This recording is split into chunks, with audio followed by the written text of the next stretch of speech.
My name is Michelle Garcia and I'm one of the owners of the new Bleeding Heart Bakery and Cafe in Ukrainian Village.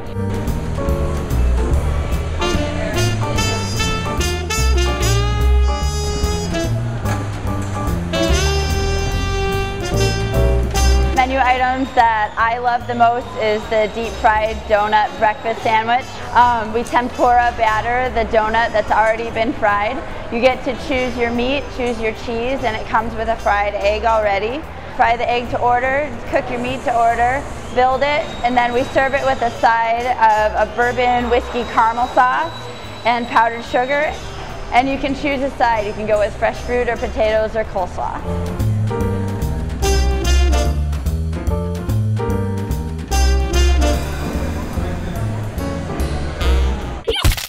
Whoa!